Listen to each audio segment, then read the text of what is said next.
Goes is they might one day reach the ceiling. On the ceiling you have your stalactites. One way to remember those is they are tight to the ceiling. If a stalagmite and a stalactite ever come together, they form a column you can see all the way in the very back of the vista room. Columns can get really big like the one in the back, or they can be really tiny like the one over here in front of the light bulb. Some of the colors that you can see throughout the cave today is this light gray color that is mainly on our ceilings.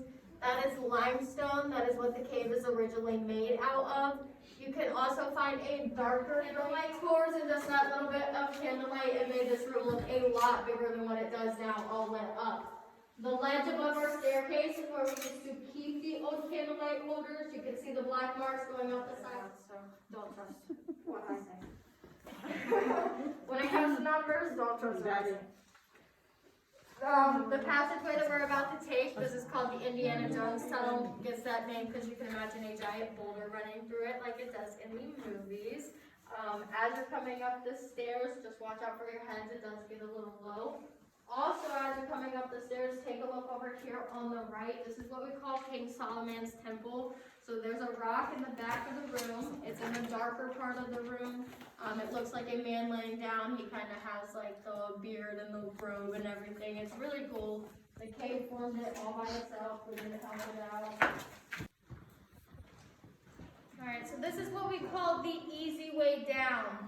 This is actually the easiest way to reach the third level of our cave. Like I said, in the third level of the cave, we don't keep very many lights down there. This is where most of our critters like to stay. So here in the cave, we have the eastern bats. They only get about the size of your hand or so. They're actually really cute whenever you see them up close. They're not so cute whenever they're flying around your head. The other animal that we have down there is the cave shrimp. The cave shrimp live in our water systems. They are also albino and they are blind, so that's just how they have adapted to living in that darkness all the time. The bats usually hang out down here, or sometimes we see them on the first level of the cave. On the first level of the cave, that's where most of the insects make their way inside the cave, so that's where they usually like to hang out and chill and munch out and everything. We have also seen them come out the same door that we actually use to come down in here. So whenever it starts to get dark, they actually use our door to get out.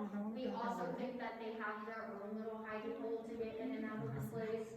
The cave shrimp, so the river that flows through the third level of the cave leads out into what we call Smith Mountain Creek. That's like a 25-30 minute drive from here, so it makes it a pretty good ways away. The cave shrimp can either make their way out of the cave to get food, or other things can wash into the cave to get food, to give them food. The other animal that we have down in here are the cave lizards. The cave lizards actually don't hang out down there, they hang out up here. If you're in our campgrounds, you've seen the little skinks outside of our bathhouses. They're about yay big, and they're usually black and blue and purple.